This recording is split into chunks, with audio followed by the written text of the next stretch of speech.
By treating subdoshas as regulation systems, we understand that it can either be depletion of energy or an excess of energy or stress. Thus, we have three levels.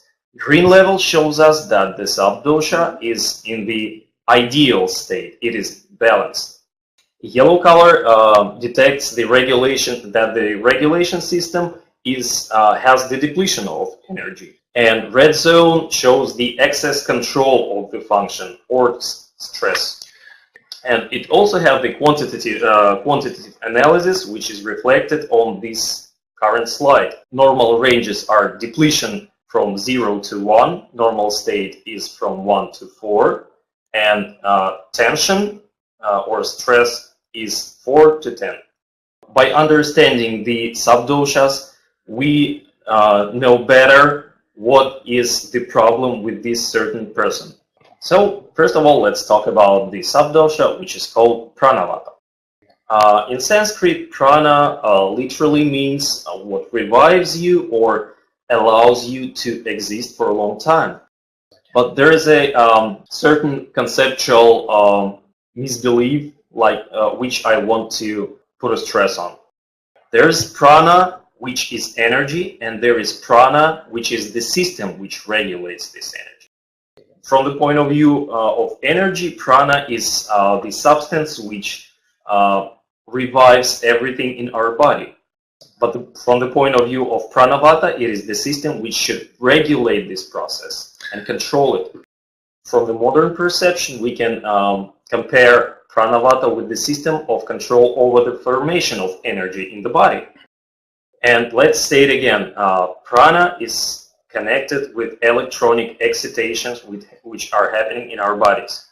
Without those electronic excitations, the formation of energy in our physical bodies is not possible. Prana Vata is the system which controls the happening of those electrical excitations. And if we'll take the canonic studies of Ayurveda and the functions with which Prana Vata is connected, so then we'll see the following. First of all, Prana Vata as the system of regulation, it is concentrated in the brain. And it is said that it manages those unconscious processes which are out of our mind. First of all, we are talking about the breathing processes and blood creation processes. So this is the function which promotes vegetative life of our body. And disorders of this function is deadly. And if we return to the meaning of Prana Vata, it means that it's something which is reviving. And from the point of view of modern science, probably it is connected with stem centers. Or Prana Vata realizes its functions through these stem centers. And you know that in our brain there are centers which are in charge of blood circulation and creation, breathing, and also secretion. But if we translate the language of Vedapals to a normal, understandable language, what are the reasons of decreasing of the index? First of all, it will be reflected in the decrease of vital energy or prana in the body and the vital tonus. And for us as the clinical specialists, it is important in the following.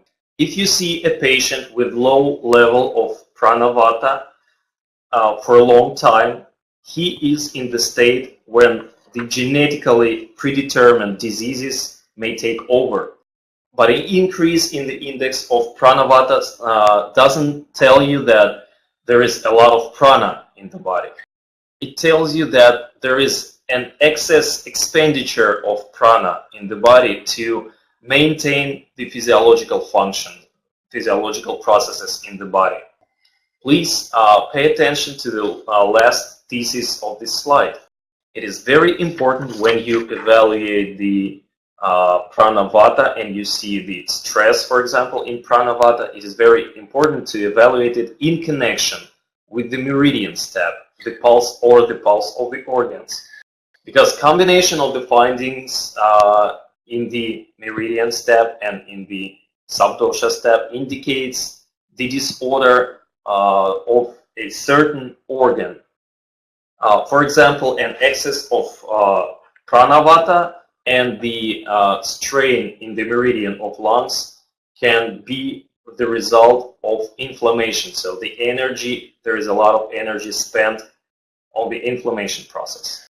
And the depletion of Prana Vata and the depletion of energy, for example, in stomach meridian, can be the sign of disorder in the processes of mucus lining regeneration. According to Dr. Vasant Lal, the dysfunction of Prana Vata leads to certain problems. You can see them on this slide. These are headaches, tinnitus, dizziness, possible brain disorders, and etc. We cannot say that these disorders are specific. They are more like non-specific. This is connected with the fact that Prana Vata is the system creates the Prana Vata creates the systems. And Atreya Smith, who is the very well-known European specialist, shows the psychological side of the problems of dysfunction of Prana Vata. And he also states that the dysfunction of Prana Vata is usually connected with sensory disorders and urological diseases. But what can be done if you see a patient who has the disbalance of Prana Vata in the knee-dan tab? And overall principles are shown on this current slide. For the treatment, we use herbs with sweet, hot flavors and warming energy. And these herbs should have soothing or invigorating properties. And so you can include the following herbs into the herbal complex, which you will use for the treatment of this patient. The thing is that Vedapal's program divides each herb into its constitutional parts. And when you see the certain herbs in the green list, they already have the specialties of certain subdoshas inside.